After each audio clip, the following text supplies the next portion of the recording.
let us see the different colors in sketch environment which indicates the status of the sketch. Dangling dimensions will be shown in brown color, and the driven dimensions will be shown in gray color. Similarly, we can have different representation for invalid geometry, unsolved conditions, and which is not able to define fully, that is underdefined. Everything will be represented in different colors. Now let us start with the first one, dangling. I mean, what do you mean by dangling dimension? Go to SolidWorks. Here I will use this one. No, I'd like to go to this part. No, this part. Here we have a hole located on this face. It is referred from this edge and from this edge. Now I will remove this cut, and let's see how this dimension will be enlightened with dangling. Here you can see a warning message. You right click here, you will have what's wrong with this, and it will give you there is a message which says deleting the dangling sketch entities or editing the model to restore the missing model. Now what I will do, I'll go and edit the sketch. I'll go inside, and now you can see here the brown color. This is called as dangling dimension. Now if you want to refer it, you select this. You will have a red point here. You can select and you can place where you want to refer this.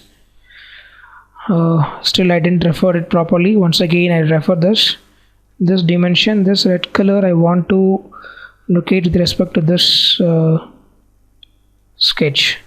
Yes, I had referred properly. Okay, here now the hole is located as per our requirement. This is dangling dimension. And next let us look into one more thing, that is gray color, that is driven dimension. Now this sketch has been fully defined, and now if I try to create one more dimension between these two entities, it will give you two type of dimensions. Make this dimension driven, leave this dimension driving. So if I use leave this dimension driving and OK, it will show you the message the item is unsolved item conflicts. This gives you a different representation, which is yellow, which says it is not able to solve, and you can see here there is a one more option given here, over defined. If you click this icon, you'll be able to activate SketchXpert, and here you can go to diagnose or manual repair, and you can choose which one you want to remove this. I'll select the 60, this dimension. You can select from here and use delete, and now it is fully defined. Let's see how this gray color comes into this picture. I'll go to do dimension between these two entities once again, and here I will say make this dimension driven and click OK here. Now you can see a dimension will be in gray color. This is how you can understand the sketch status by different colors. And when you create the first sketch in the geometry without any reference, without any constraint, it look in blue color. This is what the default color of the sketch. And there is a one more representation, that is here you can see, as of now we had seen black color for fully defined sketch and yellow for unsolved, that is item which is conflicting, and dangling dimension and driven dimension, and also the underdefined, the default color of the sketch. Here you can see one more image which shows the unsolvable, which is showing in red color, that is the 80 dimensions shown in red color. Here in this initial sketch you can see 50 is given as the distance between two circles, but when you increase the 50 to 80, it is not able to solve. It shows it is an unsolvable dimension. The reason is already these two circles or dimension has relation with tangential constraint and also other dimensions. So when we are able to apply this, and when you want to change the existing 50 to 80, you cannot change this. That color will be enlightened with red color.